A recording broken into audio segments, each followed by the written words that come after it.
Firing की है इस शख्स ने जिसका नाम है नरेंद्र सिंह चौरा।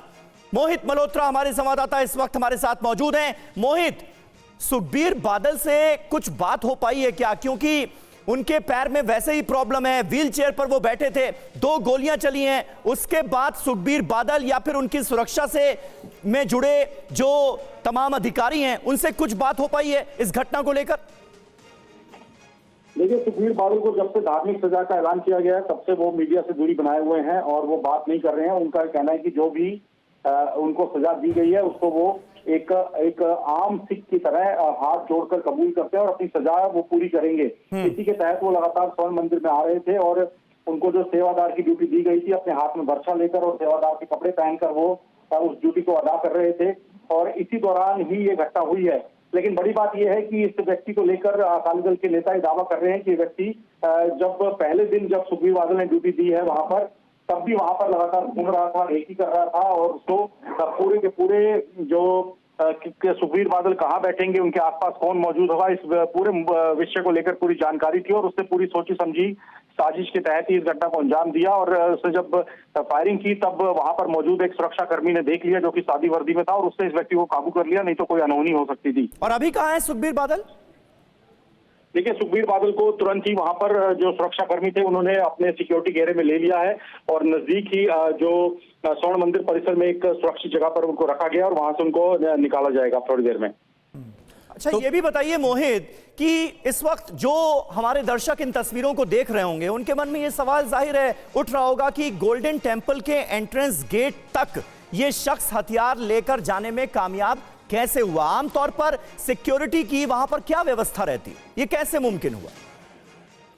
देखिए, स्वर्ण मंदिर परिसर के अंदर किसी भी तरह से जो पुलिस है वो तैनात नहीं रहती है। अगर किसी वीआईपी ने आना हो तो भी सादी वर्दी के अंदर जो पुलिसकर्मी है वहां पर वो मौजूद रह सकते हैं। उनके लिए एक अलग से उनको सादे कपड़े पुलिस की तरफ से दिए जाते हैं और उन कपड़ों में पुलिसकर्मी वहां पर तैनात रहते हैं। लेकिन बाहर जो है वो मेटल डिटेक्टर लगे होते हैं और वहां से लोग क्रॉस करते हैं और उसके बाद वो अंदर गुरुद्वारे में पहुंचकर माथा टेकते हैं। लेकिन वहां पर पुलिस की तैनाती तभी होती है जब एसजीपीसी की तरफ से कोई ऐसी सुरक्षा की मांग की जाए कि कोई वीआईपी वहां पर पहुंच रहा है या अन्य किसी कारण से वहां पर आवश्यकता हो, तब। नहीं तो अंदर जो एसजीपीसी की अपनी टास्क फोर्स है शिरोमणि गुरुद्वारा प्रबंधक कमेटी की, वो वहां पर मौजूद रहती है और वही पूरे के पूरे सुरक्षा के बंदोबस्त देखती है। लेकिन यहाँ पर सुखबीर बादल के आसपास सादी वर्दी में जो पुलिसकर्मी तैनात थे उनकी संख्या भी काफी कम थी क्योंकि जो सुरक्षा कवर मिला हुआ है उसमें पैरामिलिट्री फोर्सेस के कुछ जवान मिले हुए हैं सुखबीर बादल को, लेकिन वो सब बाहर ही थे क्योंकि हथियारों के साथ स्वर्ण मंदिर परिसर में आना किसी भी तरह से अलाउड नहीं है। इसी वजह से उन लोगों को बाहर रोका गया था और कुछ ही चुनिंदा पुलिसकर्मी ही सुखबीर बादल के आसपास मौजूद वहां पे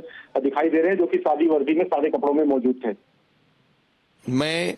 कोई किसी के मन में सुखबीर बादल के लिए नफरत हो सकती है, सिखों में जिस प्रकार की घटनाक्रम हुआ है, क्योंकि लोग बगराड़ी में काफी देर से बैठे हुए थे, लेकिन नफरत का मतलब ये नहीं है कि आप दूसरे व्यक्ति को गोली मार दो। रिएक्शन है, प्रतिक्रिया वो सामने आ रही है कि जिस तरह से नरेंद्र सिंह चौरा ये हमलावर का नाम बताया जा रहा है और जिस मामले में जो धार्मिक अनाचार का दोषी पाया गया और उसके बाद धार्मिक सजा सुनाई गई और उसमें अलग अलग बतौर सेवादार जो काम है वो सुखबीर सिंह बादल को करने हैं और जब वो पहरेदार के तौर पर बैठे थे तभी उन पर हमला हुआ। ये बताया गया रिएक्शन में लोगों की तरफ से कि इस तरह से गोली चला देना, किसी पर जानलेवा हमला करना, ये बिल्कुल भी ठीक नहीं है। और देखिए मोहित मल्होत्रा इस वक्त हमारे साथ जुड़े हुए। मोहित, अभी क्योंकि जो धार्मिक सजा है उसका वक्त बचा हुआ है, ऐसे में अब आगे के लिए क्या वहां पर इंतजाम किए जा रहे हैं सुरक्षा सुखबीर सिंह बादल की सुरक्षा को लेकर? देखिए, स्वर्ण मंदिर परिसर में 2 दिन की धार्मिक सजा थी। अब आगे जो 4 और गुरुद्वारे हैं वहां पर सुखबीर बादल को जाना है और सेवाएं देनी है, लेकिन वहां पर सुरक्षा के बंदोबस्त अब किस तरह से पंजाब पुलिस रिव्यू करती है क्योंकि जितने भी गुरुद्वारे जहां पर सुखबीर बादल को जाना है वो सिखों के पवित्र धार्मिक स्थल है और वहां पर आमतौर पर पुलिस की तैनाती नहीं हो सकती। सिर्फ सादी वर्दी में ही पुलिसकर्मियों को तैनात किया जाता है, तो पूरी सिक्योरिटी को भी रिव्यू किया जाएगा और उसके बाद ही सुखबीर बादल की सुरक्षा को लेकर आगे जो तमाम बंदोबस्त है वो वहां पर किए जाएंगे। बिल्कुल, सिक्योरिटी को रिव्यू किया जाएगा और आगे उनका कार्यक्रम क्या होगा उसी आधार पर इसे तय किया जाएगा। और आज के इंसिडेंट के बाद यह जरूरी भी हो जाता है। मोहित, बिल्कुल आप सही कह रहे हैं और यह अहम जानकारी आपने हमारे दर्शकों को दी, लेकिन अब तमाम पॉलिटिकल पार्टी से रिएक्शंस भी सामने आने लगे हैं। बीजेपी के वरिष्ठ नेता मनजिंदर सिंह सिरसा इस घटना को लेकर क्या कह रहे हैं, जरा सुन लेते हैं। सुखबीर सिंह बादल पर अमृतसर श्री दरबार साहब में जो जानलेवा हमला हुआ, गोली चलाई गई, ये बहुत बड़ी सुरक्षा की चूक है।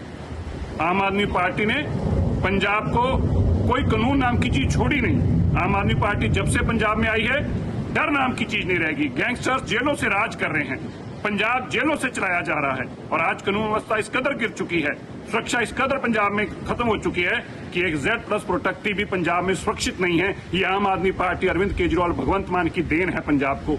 जहां भारतीय जनता पार्टी ऐसे काम की कड़े शब्दों में निंदा करती है, वहीं हम कहना चाहते हैं अरविंद केजरीवाल और भगवंत मान ने पंजाब को बर्बादी की कगार पर लाकर खड़ा कर दिया। कानून व्यवस्था नाम की चीज नहीं रही और जेल का राज है, बंदूक का राज है। पंजाब के अंदर कोई भी अब सुरक्षित नहीं है। बड़े बड़े लोगों को मारा गया है और आज एक और घटना होते होते बची है।